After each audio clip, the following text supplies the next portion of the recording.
brought to you by Independence। आज independence special खाना बनेगा घर पे, क्योंकि इसके है कण-कण में स्वाद, कण-कण में भारत। स्क्रीन पर जो दो शब्द आपको दिख रहे हैं, यही शब्द आज कोर्ट में भी गूंजा। कोलकाता के आरजी-कर अस्पताल में ट्रेनी लेडी डॉक्टर से रेप और मर्डर मामले में एक तरफ सीबीआई ने फॉरेंसिक रिपोर्ट देखी है, तो अब तक की जांच में ये बात निकलकर सामने आई कि संजय राय ने पीड़िता का रेप किया और फिर हत्या कर दी। डीएनए जांच में भी संजय राय के शामिल होने की पुष्टि हो गई है।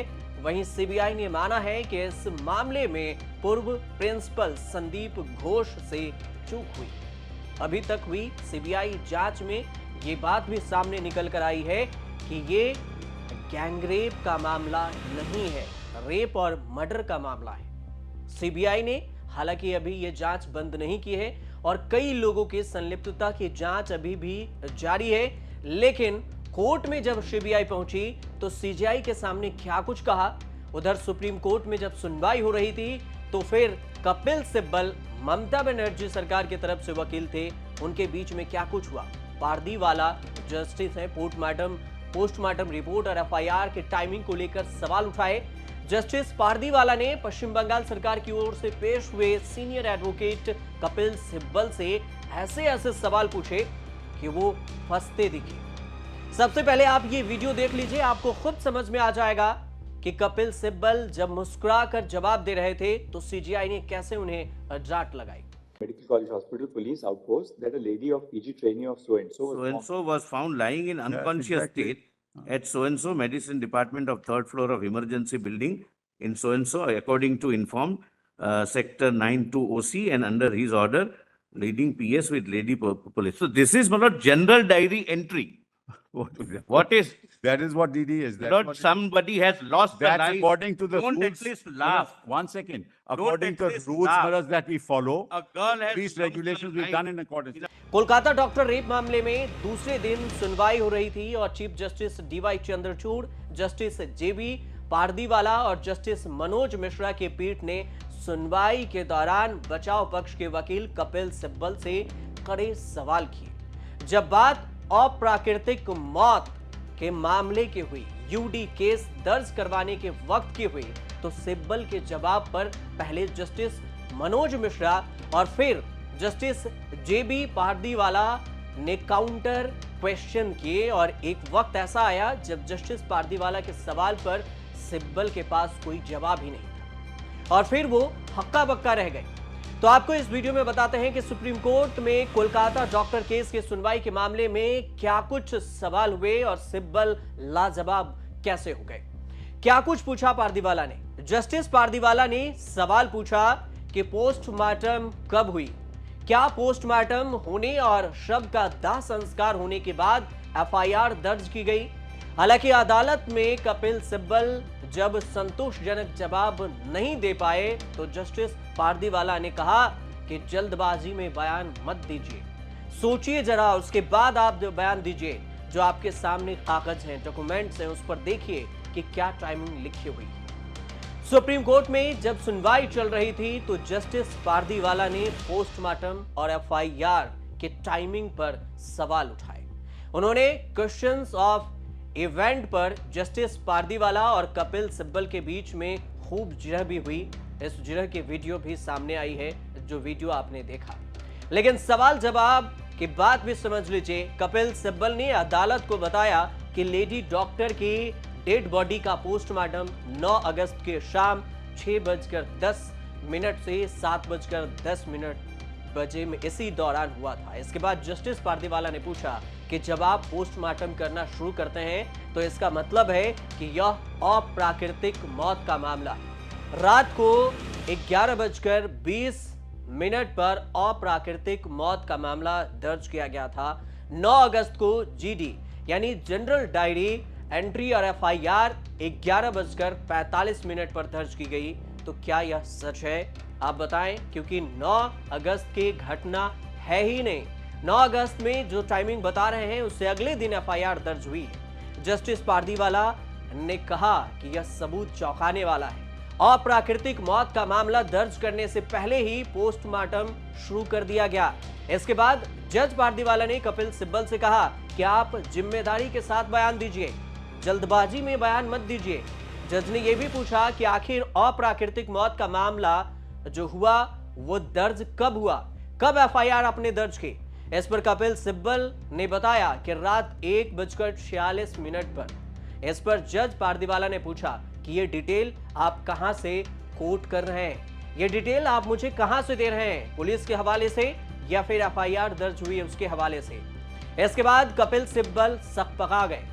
कपिल सिब्बल जवाब देने के में समय लगा रहे थे और इस पर कोर्ट ने कहा कि अगली बार जब सुनवाई के दौरान आप आए तो जिम्मेदार पुलिस अधिकारियों को साथ में रख लीजिएगा ताकि आप सकपकाएं नहीं और सीधे सीधे जो लिखा है वही कोर्ट को बताइए। जस्टिस पारदीवाला ने यह भी कहा कि जब पोस्टमार्टम 6:10 में शुरू हो गया और 7:10 में खत्म, तो फिर रात को 11:30 पर यूडी यानी कि अननेचुरल डेथ रजिस्टर करने की क्या जरूरत थी। इस पर सिब्बल कहते हैं कि सर यह एफआईआर है यूडी ने।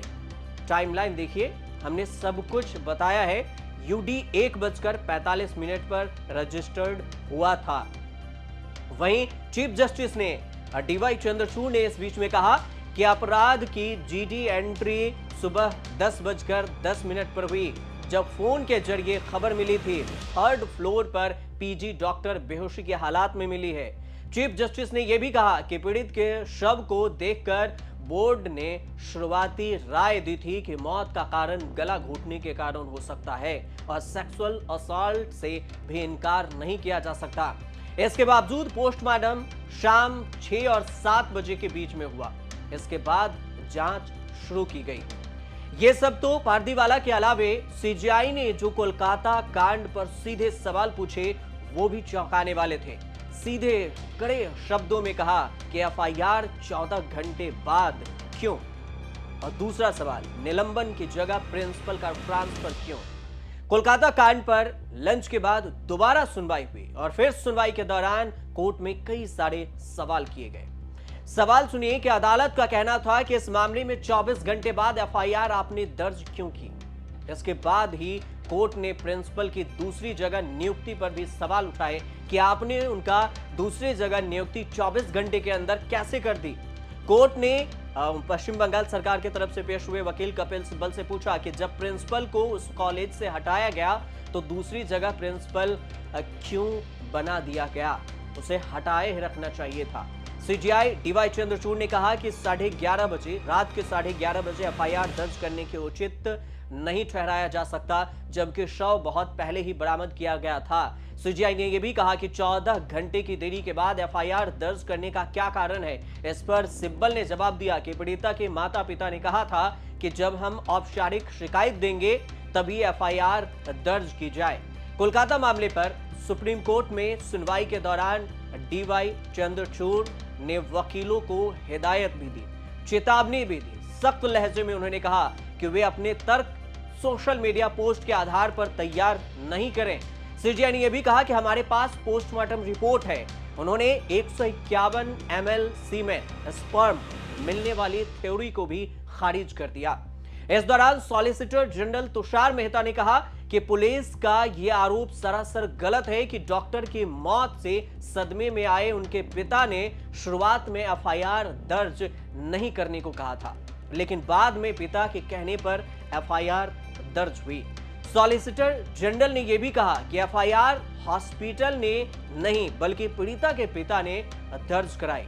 कोलकाता पुलिस का यह आरोप गलत है। कोलकाता पुलिस ने बताया था कि उन्होंने पहले ही एफआईआर दर्ज कर ली थी, जबकि पीड़िता के पिता ने ही एफआईआर दर्ज नहीं करने को कहा था। यह बात कोर्ट में बहस के दौरान हुई थी और यह भी समझ लीजिए अंत में कि सीबीआई ने जो सुप्रीम कोर्ट में पेश स्टेट्स रिपोर्ट में कहा है वो भी चौंकाने वाले हैं। उन्होंने कहा सीबीआई ने कि कोलकाता में मौकाए वारदात से छेड़छाड़ की गई है, केस की लीपापोती की कोशिश की गई है, अंतिम संस्कार के बाद एफआईआर दर्ज की गई है। स्टेट्स रिपोर्ट में यह भी कहा गया है कि इस पूरे मामले को लेकर अस्पताल प्रशासन का रवैया बहुत ही नकारात्मक रहा है। घटना की सूचना पीड़िता के परिजनों को देरी से दी गई, पहले इसमें लीपापोती की गई, परिवार को पहले सुसाइड की खबर दी गई। मर्डर को सुसाइड बताने की कोशिश करना संदेह पैदा करता है।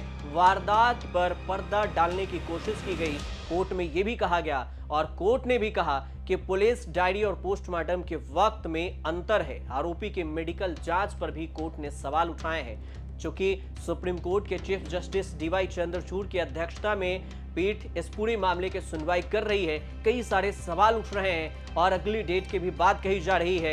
पीठ ने यह भी कहा है कि डॉक्टरों पर काम पर लौटना पड़ेगा। डॉक्टरों को, जो डॉक्टर वहां विरोध प्रदर्शन कर रहे हैं, डॉक्टरों के खिलाफ किसी तरह की कार्रवाई नहीं होगी। हम समझते हैं कि वे अपसेट हैं, लेकिन आपको काम पर लौटना होगा। दरअसल डॉक्टरों ने कोर्ट को बताया था कि प्रोटेस्ट में शामिल होने की वजह से उन्हें प्रताड़ित किया जा रहा है और मेंटली हरासमेंट भी है। इसी वजह से कोर्ट ने कहा है कि डॉक्टरों को प्रोटेस्ट से लौटकर आप काम पर जाइए, बाकी हम संभाल लेंगे। आपको ये भी बता दें कि कोलकाता के आरजीकर मेडिकल कॉलेज और अस्पताल में 9 अगस्त की रात 31 साल की ट्रेनी महिला डॉक्टर का शव बरामद किया गया था और घटना सेमिनार हॉल की है। इसके बाद पुलिस ने संजय राय को मुख्य आरोपी के तौर पर गिरफ्तार किया और इस पूरे मामले में पहले पुलिस ने केस रजिस्टर की, उसके बाद पुलिस से सीबीआई ने यह केस टेक ओवर कर लिया और अब सीबीआई पूरे मामले की जांच कर रही है। सुप्रीम कोर्ट में यह सुनवाई चल रहा है और ममता सरकार की तरफ से मेन वकील हैं कपिल सिब्बल। इनके साथ कम से कम 16 वकीलों की फौज है जो ममता सरकार के बचाव में कोर्ट में अपनी दलील दे रही हैं और फिर सीजीआई सुनवाई कर रहे हैं। आगे क्या कुछ होता है ये पूरे मामले पर फाइनल सुनवाई में ही पता चलेगा। फिलहाल आप हमारे साथ जुड़े रहिए और देखते रहिए।